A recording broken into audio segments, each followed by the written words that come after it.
Everyone feared the widow in black, until the lonely rancher for 12 years called her. Beginning, the widow and the rancher.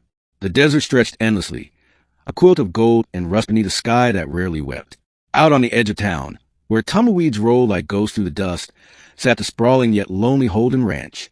Elias Holden had been its caretaker for 12 long years. He was a quiet man, hardened by sun and solitude, his hands callous from mending fences and wrangling cattle. At 43, he bore the lines of both hard work and heartbreak. His wife had died in childbirth, the baby with her. Since then, Elias had chosen silence over company, speaking mostly to his horses and the wind.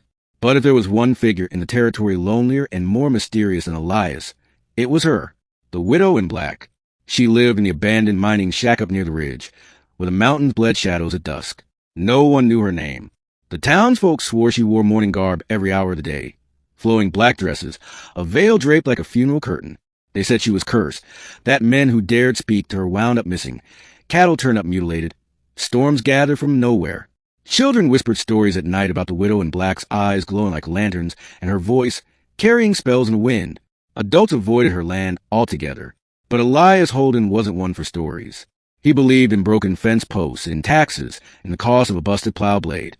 And yet, though he tried to dismiss it, he had seen her once. Years ago, when dusk bled purple across the horizon, he had spotted her walking the ridge, carrying a lantern that burned an unnatural green. The sight stuck in his mind like a burr. Still, he said nothing to the town. Folks needed their superstitions. Until the night she came to him. Middle, the stranger in black. It was late summer when the cattle started acting strange. Elias noticed it first in the herd's behavior, restless, eyes rolling, as though they smelled fire or a coming quake. Fences broke without reason, and once, Elias found 3 calves missing, their tracks leading up toward the ridge, toward her land. That evening, under the molten glow of sunset, Elias saddled his horse, a grizzled gelding named Rust, and rode toward the mountains. He told himself he was searching for his calves, but deep down, curiosity, the kind that festers for 12 years, pulled him forward. He reached the ridge just as the last light bled out. That's when he saw her. The widow in black stood by a crooked fence, her dress swaying like shadows, veil covering her face. In one hand, she carried the lantern Elias remembered, its light pulsing green like bottled lightning. "You shouldn't be here, rancher." Her voice drifted, low and soft, like a hymn carried on desert wind. Elias tightened his reins. 3 of my calves wandered this way. Tracks lead here. "They're gone," she said. "Gone where?" She turned the lantern, and its glow revealed something strange. The soil around her shack was not earth at all, but glassy, blackened rock, as if scorched by heat too great for nature. "Back to where they belong," she whispered. Elias dismounted slowly, ignoring the quick thud of his heart. "Lady, those calves are mine. I don't know who you are or what you're doing, but—" She lifted her veil.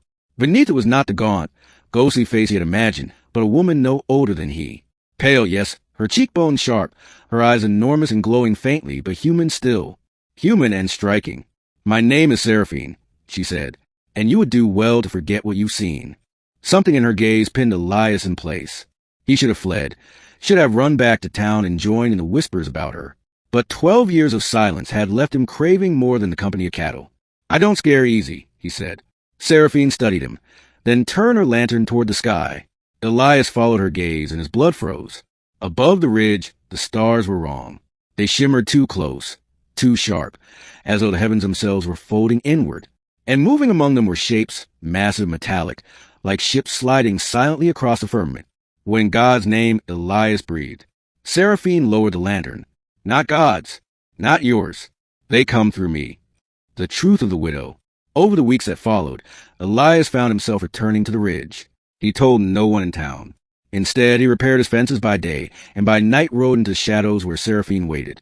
She told him truths too vast for him to swallow, yet too consistent to dismiss.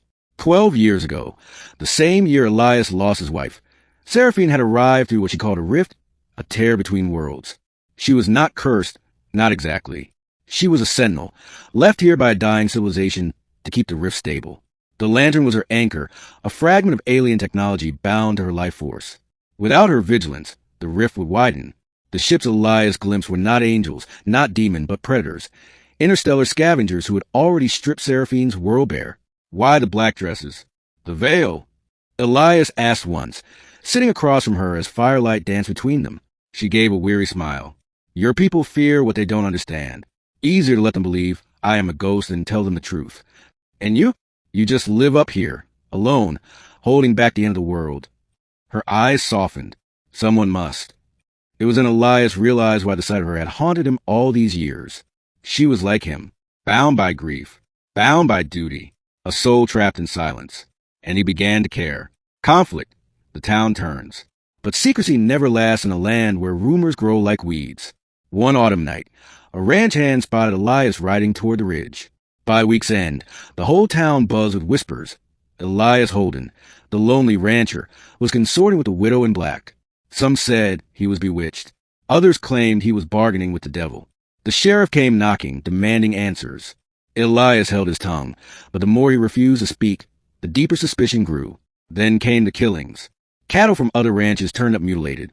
Not by wolves or coyotes, but something far stranger. Flesh seared, bones hollowed, as though drained of life itself. The town turned furious. And who else could they blame but the widow in black? A mob formed, torches in hand, marching toward the ridge. Elias heard them from miles away, their voices carrying through the desert night. He saddled Rust and rode harder than he had in years. When he reached the shack, Seraphine was already waiting, lantern pulsing wild and erratic. They've come, she said. The townsfolk. Elias asked. She shook her head. Above them, the sky shimmered. The rift widened, tearing jagged across the stars. Through it poured shapes, sleek, monstrous ships descending like vultures. The mutilated cattle had been their doing. Scouts. Feeding. And now the rest of the swarm was here. The mob arrived moments later, shouting curses, rifles raised. She's brought the devil on us, one man cried. Burn her out. Elias stood between them and Seraphine. You fools. She's the only thing keeping them from tearing this world apart. But the townsfolk were blind with fear. They opened fire. Climax, the choice. The bullet struck Seraphine's lantern, and the green light shattered in a blinding flare. A scream tore from her lips as she fell to her knees, clutching her chest. The rift above yawned wider, ships pouring through like hornets. The desert lit with beams of searing energy as the first of the invaders descended. Elias rushed to Seraphine's side. Her skin glowed faintly, cracks of light spreading from her chest outward. The anchor's broken, she gasped. I can't hold the rift. Tell me what to do. Elias shouted over the roar of descending ships. Her trembling hand reached toward his. The bond can transfer.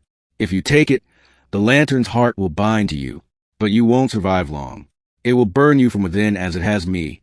Elias looked up at the sky, at the swarm of alien ships streaking down upon his land, upon the town, upon everything he had ever known. 12 years of loneliness had taught him the worth of life, the fragility of connection.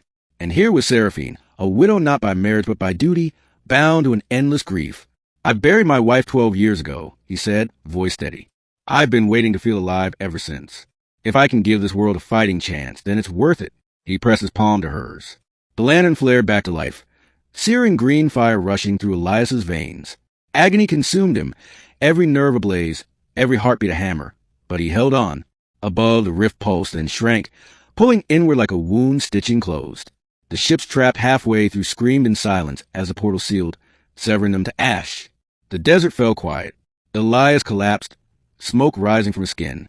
Seraphine caught him, tears shining in her strange eyes. You'll burn out, she whispered. Then let me burn, Elias rasped, knowing I wasn't alone. Ending a new name. The town never spoke of the widow again. Some swore she vanished the night of the storm. Others claimed she wandered into the desert. But those who had marched with torches carried shame in their hearts, for they knew Elias Holden had given everything to protect them. As for Seraphine, she did not vanish. She stayed at the Holden Ranch, tending the cattle, mending fences, keeping the memory of the man who had called her not a widow, not a witch, but simply herself. She carried his name like a brand, whispered to the stars when the rift trembled in the distance. And though Elias was gone, his sacrifice anchored her to this world more than any lantern ever could. For the first time in 12 years, she was no longer the widow in black. She was Seraphine Holden, and she was not alone.